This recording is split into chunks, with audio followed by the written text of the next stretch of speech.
Kami di UGM ini dari 7 kotak tadi yang ada di paket Hulu Hilir, kami mencoba mengelompokkan menjadi 3, ya, sesuai dengan kemampuan tenaga dan ketersediaan tenaga. Nah, Bapak Ibu sekalian nanti bisa coba silakan ya.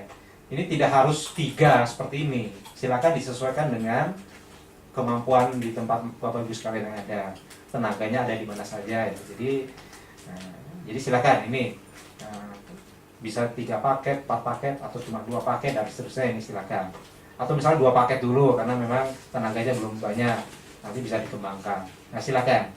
Tapi ingin saya sampaikan di sini Bapak sekalian, kalau masing-masing paket ini jelas ada suatu ya blueprintnya atau ada suatu semacam guidance-nya, arahannya. Jadi silakan nanti misalnya kita buat misinya, misi dan peran konsultannya apa untuk paket itu. Ya. Ini hanya sebagai contoh aja, kami sudah menyusun. Jadi kami di sini juga sudah bergerak sama-sama belajar. Kita sudah menyusun juga. Misalnya misi kami adalah peningkatan cakupan penggunaan alat kontrasepsi dan kesehatan reproduksi bagi remaja dan wanita. Wah, ini kan, nah ini sebetulnya misi seperti apa ini nanti akan berbenturan juga dengan BKKBN, ya. Ya intinya, tapi kita bisa kerjasama. Jadi BKKBN bukan suatu pesaing, tapi itu suatu mitra. Ya, nanti kita akan berperan nanti melakukan pemberdayaan masyarakatnya, melakukan promosi dan sebagainya. Nah, jadi nanti bisa kita laksanakan. Sekali lagi Bapak sekalian, ini adalah salah satu lahan atau agenda konsultan. Bukan berarti konsultan melakukan semua ini semua, tapi kita bisa selaku konsultan bisa memberdayakan dinas kesehatan dan puskesmas untuk melakukan kegiatan-kegiatan seperti itu. Ini adalah kurang lebih seperti itu Bapak sekalian. Anissa Nur Malati. Ya, Baik, ini ada pertanyaan dari Bu Anissa. Apakah sudah pernah ada penerapan dekontinuitas ini di Indonesia? Jika sudah, apa kesenangannya?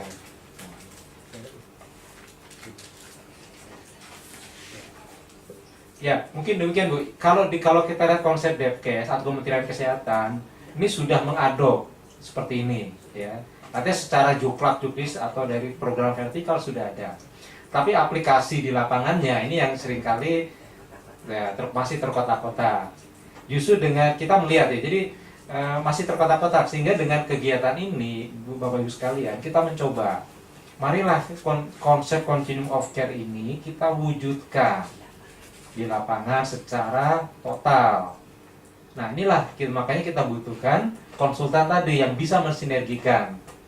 Sebagai konsultan, kita ini orang luar, justru kita bisa melihat, artinya kita netral, objektif. Nah, kalau orang dinas sendiri, dia mungkin sudah berpikir kotaknya tugasnya apa, jadi sudah masing-masing terkotak-kotak gitu. Ini tugas saya, tupoksi saya, ini tupoksi kamu, nah seperti itu. Jadi sudah terkotak-kotak. Inilah yang menyebabkan konsep continuum care of care yang bagus ini susah diterapkan di daerah atau di dinas. Nah, tugas konsultan inilah kita coba mensinergikan, menggatuk, kalau orang Jawa bilang, atau membuat melingkan, membuat link ya, mensinergikan atau menghubungkan semua ini. Ya, artinya gitu, kami melihat secara konsep ini sudah sudah ditawarkan atau sudah dianjurkan oleh Kementerian Kesehatan, tapi banyak kendala di lapangan terjadi seperti ini. Tidak optimal karena masih terkotak-kotak. Mungkin itu Bu Anissa ya.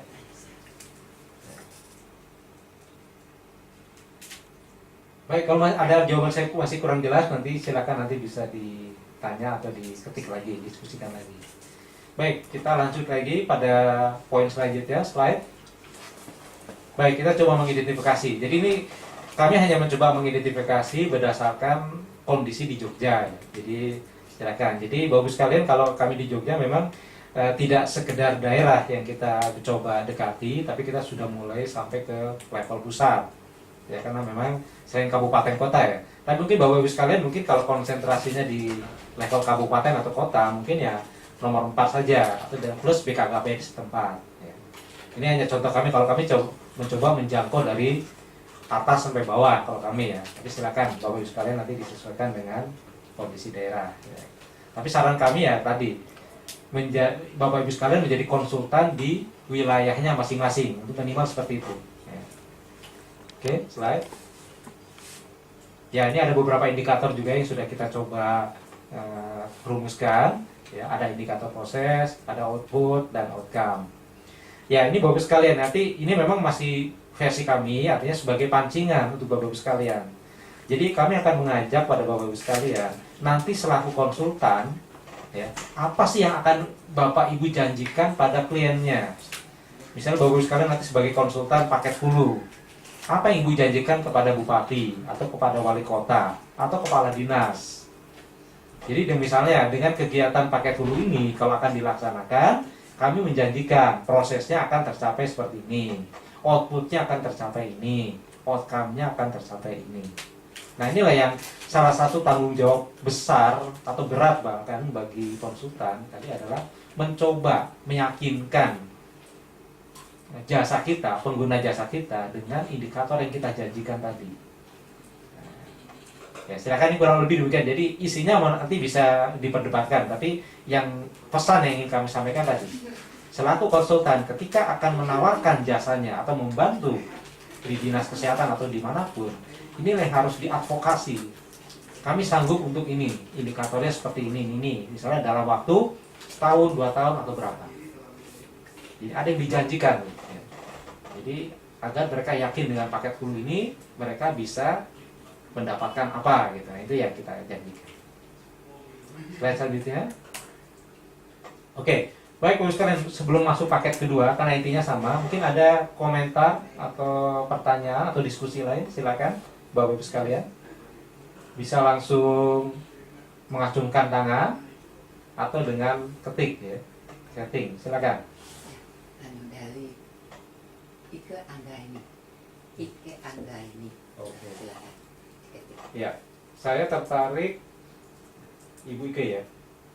Saya tertarik dengan indikator proses nomor 3, terakomodasi kearifan lokal. Bagaimana cara memulainya? Itu. Ya. Ini kebetulan indikator ini muncul dari ahli budaya kita ya. Coba mungkin mulai slide-nya ke slide selanjutnya Mas Dewi. Mundur. Halo. Ya. Ya, saya ya. Oh ya, ini.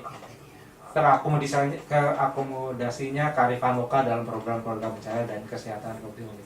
Ya, bagus sekali nih. Kalau masalah budaya memang agak susah mengukurnya, tapi memang kita harus tahu betul masalah kearifan lokal ini terkait KB ya.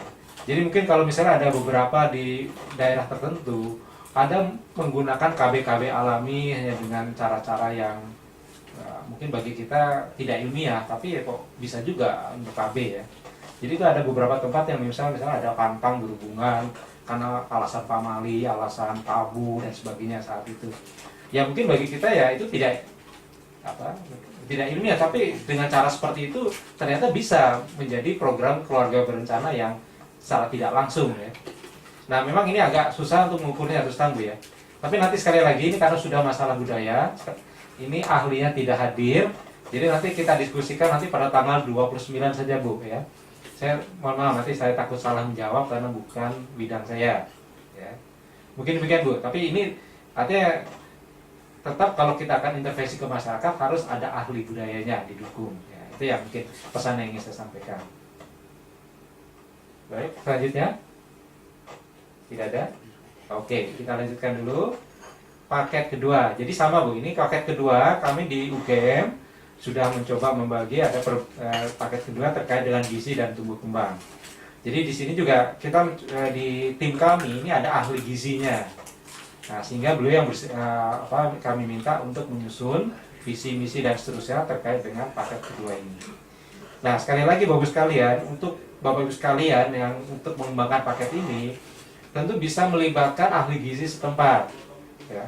Jika belum ada dalam tim Bapak Ibu sekalian yang ahli gizi, ya mungkin paket ini jangan dibuat dulu karena nanti tidak ada ahlinya.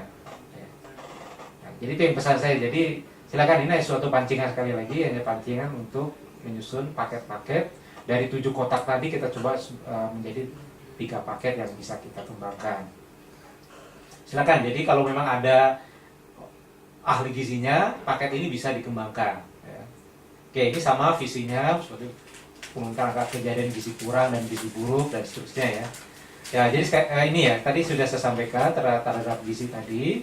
Ini memang logikanya atau dasar ilmiahnya adalah tadi, dan juga evidence base-nya kita melihat seperti tadi sudah saya sampaikan, bahwa ternyata banyak kejadian kematian ibu dan anak bayi, ya, kejadian BPLR, perdarahan, itu banyak tergantung dari masalah gizi ibunya. Ternyata gizi ibunya ini memang sudah sebelum hamil dia gizinya sudah buruk. Nah, intervensi untuk gizi buruk bagi ibu, calon ibu tadi, ini seharusnya sudah diintervensi jauh sebelum yang bersangkutan hamil atau bahkan sebelum menikah. Nah, mungkin sudah dimulai saat dia balita, sudah saat sekolah dan seterusnya. Ya, peningkatan HB seorang ibu itu tidak bisa mendadak, hanya cukup 9 bulan kita kasih tablet besi kemudian meningkat. Nah, itu ternyata menurut hasil empirisnya kita lihat itu tidak banyak membantu sebetulnya. Ini jadi inilah salah satu alasan kenapa dalam paket hulu ini kita mencoba menekankan intervensi gizi tadi. Ya. Jadi mulai dari continue of care. Ya. Bahkan kalau sejak anak-anak sejak lahir sudah kita jaga terus sampai dia partus dan seterusnya. Oke, mungkin itu. Selanjutnya slide. Nah, ini perannya banyak ya. Pengajian, menyusun program, memberikan konsultasi dan terkait. Jadi memang selaku konsultan, memang ini ada suatu peran-peran yang harus kita laksanakan. Tapi nanti Bapak Ibu sekalian, saat kegiatan berlangsung, mohon kalau bisa ada upaya transfer of knowledge. Artinya jangan semua dikerjakan sendiri oleh konsultan. Kita sudah mulai dengan prinsip pemberdayaan tenaga setempat. Misalnya dari dinas kita libatkan, kita sudah bantu dia untuk mengembangkan kapasitasnya. Kemudian juga dari puskesmas juga seperti itu. Jadi peran konsultan lebih banyak pada memberikan advice atau saran-saran ya, untuk pendekatan-pendekatan apa yang harus digunakan, dan juga untuk capacity building mungkin. Ya. Jadi kalau kita sebagai konsultan harus melaksanakan semua, nanti ya kasihan nanti ya. Petugas yang ada atau orang dinas atau orang puskesmas nanti tidak berkembang, bahkan tergantung pada konsultan. Oke, ini kurang lebih demikian, cukup banyak kegiatannya. Jadi tidak cuma aspek teknis, bahkan sampai terkait dengan manajerialnya. Jadi Bapak Ibu sekalian, pendekatan paket gizi ini tidak hanya aspek teknis, tapi juga tadi dari aspek manajemen harus juga diintervensi, harus kita benahi. Pengaturan segala macam mulai dari perencanaannya, kemudian pelaksanaan sampai evaluasinya. Kurang lebih ini yang kita harapkan dari paket protokol ya. Baik, ini Pak Kristinus Duma ya. Ya. Oh. Ya. Mohon penjelasannya mengenai kegiatan ini, peran universitas dalam memberikan pelatihan dan anak dengan manfaatnya pada umum. Apakah dalam kegiatan kita nanti bersifat perorangan atau atas nama institusi? Baik. Baik, Bapak sekalian. Jadi judul kegiatan kita ini peran perguruan tinggi. Nah, kalau nggak salah gitu ya. Ya. Jadi kami mengharapkan Bapak sekalian, ya ini intinya adalah semangat dari kegiatan blended learning ini adalah mencoba mengaktifkan atau memberdayakan perguruan tinggi agar peka dan membantu masalah kesehatan ibu dan anak di wilayahnya masing-masing. Misalnya Pak Kristinus dari Kaltim, ya, tentunya kita berharap Universitas Mula Warman ini bisa menjadi konsultan atau think tank atau apalah ya, rujukan keilmuan bagaimana membantu program KIA di kabupaten di provinsi Kalimantan Timur. Jadi memang kita inginkan ini bersifat perguruan tinggi secara tim, secara institusi. Ya, itu tujuan kita. Tapi nanti kalau misalnya sampingannya nanti secara individu diminta bantuannya, itu ya tidak tertutup kemungkinan seperti itu. Ya. Tapi kalau dengan pendekatan paket hulu ke hilir, kami melihat tidak mungkin satu orang atau individu yang bekerja. Ini harus merupakan tim. Sehingga kami di UGM sendiri juga tim. Ini timnya banyak juga, banyak sekali malah ya. Jadi tidak bisa kalau sendirian mengerjakan ini semua, tidak mungkin kita laksanakan. Mungkin demikian Pak Kristinus. Baik, tidak ada lagi, kita lanjutkan. Ya, slide. Ya, ini pelannya masih banyak ya. Jadi termasuk juga bagus sekali ya, exit strategi yang terakhir tuh. Ya. Jadi seringkali program-program semacam ini atau peran konsultan ini membuat ketergantungan pada instansi, misalnya pada dinas, pada puskesmas atau siapapun. Nah, kita berharap bahwa peran kita ini tidak selamanya di situ. Oleh karena itulah fungsi pemberdayaan, capacity building, dan seterusnya ya semacam itu ini bisa kita laksanakan sejak awal. Tadi yang saya coba ulangi Bapak sekalian, jadi peran kita selaku konsultan tadi ya tidak hanya membantu tapi juga jangan sampai timbul ketergantungan dari klien kita. Sehingga kita mengharapkan ada suatu upaya sejak awal melibatkan tenaga yang ada di sana. Sehingga mereka tidak terus tergantung pada kita. Ini yang disebut antara lain salah satu bentuk dari exit strategi. Artinya exit strategi ini adalah strategi setelah konsultannya tidak lagi bekerja di situ atau tidak lagi dikontrak untuk itu. Misalnya. Ya, slide itu ada. Mohon. Oh, iya. Balik dari sini. Ya. Baik, slide selanjutnya. Nah, ini mitra kerjanya cukup banyak, ya. Dinas Kesehatan Kabupaten, pendidikan, karena ada menyangkut pendidikan anak usia dini. Nah, ini bagus sekali. Jadi cukup luas ini. Dinas Pemberdayaan Perempuan, LSM dan seterusnya. Nah, ini yang coba kami identifikasi di tingkat Yogyakarta atau di kondisi Yogyakarta. Di tempat Bapak Ibu sekalian, ya silakan nanti disesuaikan. Ya, baik. Ini mitra kerja ini sesuai. Jadi tergantung nih. Yang ingin saya tekankan adalah selaku konsultan kita harus betul tahu mana mitra kerja kita yang bisa kita ajak ya, untuk kerjasama atau juga yang kira-kira yang membutuhkan jasa kita. Jadi tanda kutip kita ini sebagai jualan atau sebagai marketing ya, pemasaran. Jadi kita kalau sudah membuat paket-paket sekian banyak paket, ada timnya. Nah, terus pertanyaan adalah siapa yang membutuhkan jasa kita? Dan mau nggak mereka membeli jasa kita? Itu pertanyaan krusial atau pertanyaan penting. Oleh karena itulah, maka kita harus mengidentifikasi siapa pasar kita, instansi mana yang membutuhkan jasa kita. Baik, itu ya intinya dari slide ini seperti itu. Silakan lanjut. Slide. Oke, ini sama Bapak sekalian terkait indikator. Jadi apa yang kita janjikan ya? Jadi apa yang akan kita janjikan pada pembeli jasa kita?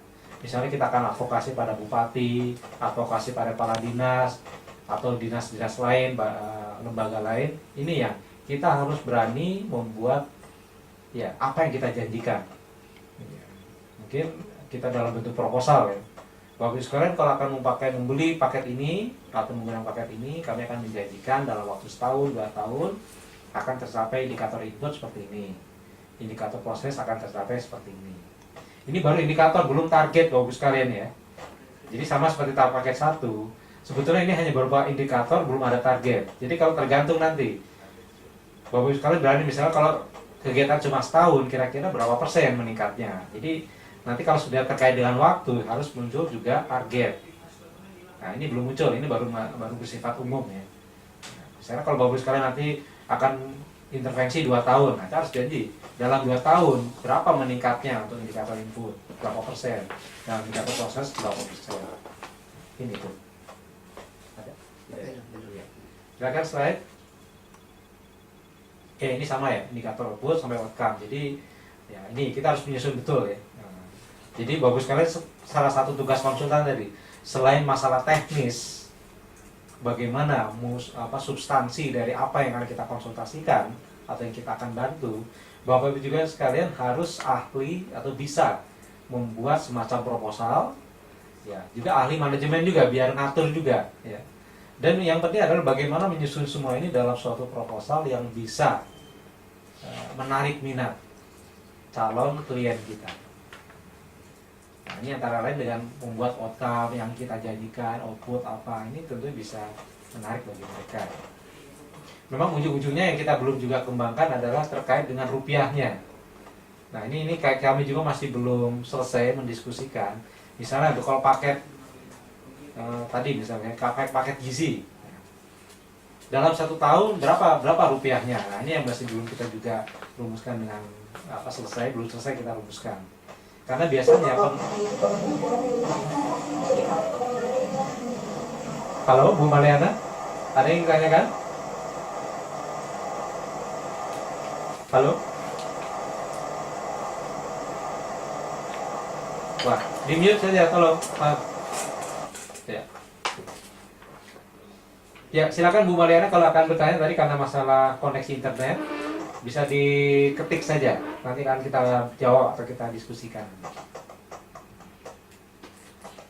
Baik, selanjutnya indikatornya ya, slide selanjutnya. Oke, sebelum masuk paket ketiga, mungkin ada yang akan didiskusikan terkait dengan paket kedua terkait dengan gizi tadi.